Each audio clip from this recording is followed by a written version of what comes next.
இவர் பேர் doctor Satish. Open to be ஃப்ராங்காக சொல்லணும்னா, கொரோனா காலகட்டத்தில் நம்ம எல்லோரும் எவ்வளோ கஷ்டப்பட்டோம் நம்ம எல்லாருக்குமே தெரியும். அந்த ஸ்டேஜில் இவங்க எல்லாருமே ரேஷன் அரிசி தான் சாப்பிட்ருக்காங்களாம், இன்க்ளூடட் அந்த டாக்டருமே. சொல்லும் போதே மனசுக்கு ரொம்ப கஷ்டமாக போச்சு. இவங்களுக்கு என்னென்ன நீட் இருக்குதுன்னு நான் அந்த வீடியோட எண்டில் சொல்கிறேன். ஸோ இந்த வீடியோ ஸ்கிப் பண்ணாமல் ஃபுல்லாக பாருங்கள்.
நம்ம கையில் தான் எல்லாம்.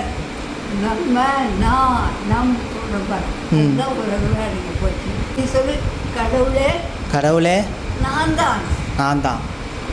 ஆனால் அது எப்படி இருக்கு உங்களுக்கு எப்போ பறக்கும் எப்போ நமக்கே தெரியாது.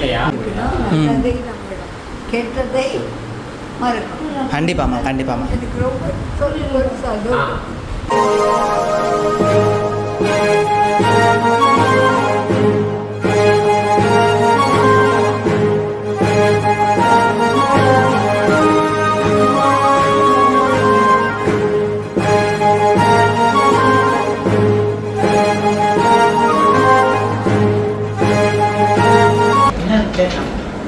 நான் யூடியூப் சேனல் வச்சுருக்கேம்மா. ஸோ அதில் காசு வந்ததுனால உங்களுக்கு பண்ணுறேன்.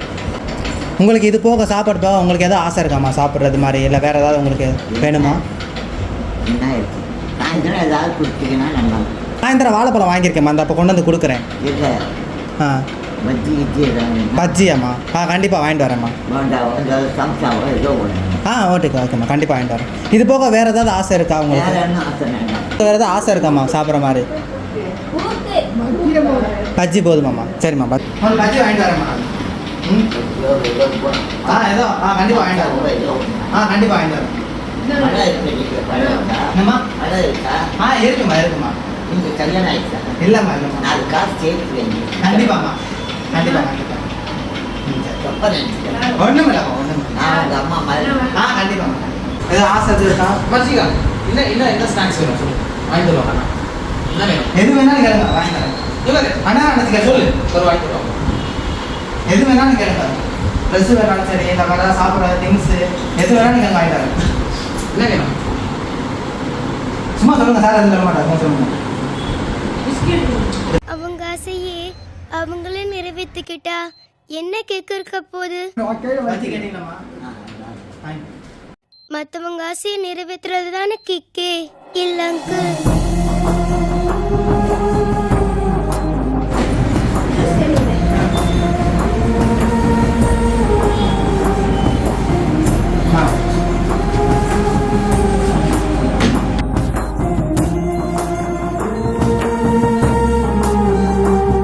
இந்த வீடியோட ஸ்டார்டிங்கில் இவரை பற்றி நான் ஃபுல்லாக எக்ஸ்பிளைன் பண்ணலை. இப்போ நான் உங்களுக்கு ஷார்ட்டாக சொல்கிறேன். இவர் ஒரு டாக்டராக இருக்கார். மாதம் 1.5 லட்ச ரூபா சம்பாதிக்கிறாரு. அதில் 1 லட்ச ரூபா இந்த ட்ரஸ்ட்டுக்கு அப்படியே செலவு பண்ணுறாரு. ஏன் இப்போ நாங்கள் நின்று பேசிக்கிட்டு இருக்க பில்டிங்கே ரெண்டல் பில்டிங் தான். கரண்ட் பில்லு, வாடகை, மெடிக்கல் அலவன்ஸ் அண்டு இங்கே ஒர்க் பண்ணுறவங்களுக்கு சேலரி எல்லாத்துக்குமே இவர் ஒரே ஒரு ஆளாக தான் மேனேஜ் பண்ணிக்கிருக்காரு, எந்த ஒரு பேக்ரவுண்ட் சப்போர்ட்டுமே இல்லாமல்.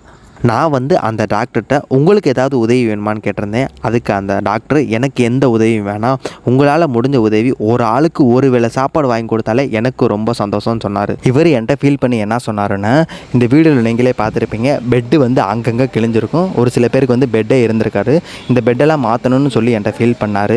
நான் கண்டிப்பாக ஃப்யூச்சரில் இவங்க எல்லாத்துக்குமே பெட்டு வாங்கி தர முடியும், எனக்கு அந்த நம்பிக்கை இருக்குது. இப்போதைக்கு என்கிட்ட அவ்வளோ பெரிய அமௌண்ட்டெல்லாம் இல்லைங்க, ஏதோ என்னால் முடிஞ்ச சிறிய உதவி இவங்க எல்லாத்துக்குமே சாப்பாடு போட்டிருக்கேன். இதை நான் மந்த்லி கொடுக்கலான்னு நான் பிளான் பண்ணி வச்சுருக்கேங்க. நான் ஒரு சின்ன பையங்க, என்னால் எவ்வளோ உதவி பண்ண முடியுதுன்னா இந்த வீடியோ பார்த்துக்கிட்டு இருக்க நீங்கள் உங்களாலையும் கண்டிப்பாக உதவ முடியும்.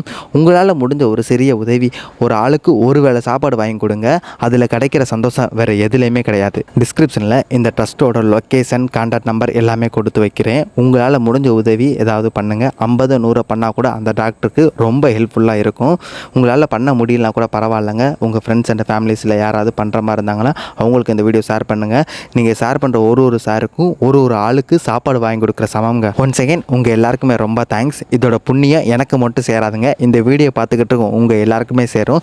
ஏன்னா நீங்கள் கொடுத்த ஆதரவுனால தான் என்னால் முடிஞ்ச உதவி நான் பண்ணிக்கிட்டு இருக்கேன். உங்களோட ஆதரவு எனக்கு எப்பயுமே கொடுங்க, நான் மேலும் உதவி பண்ணுவேன். நன்றி.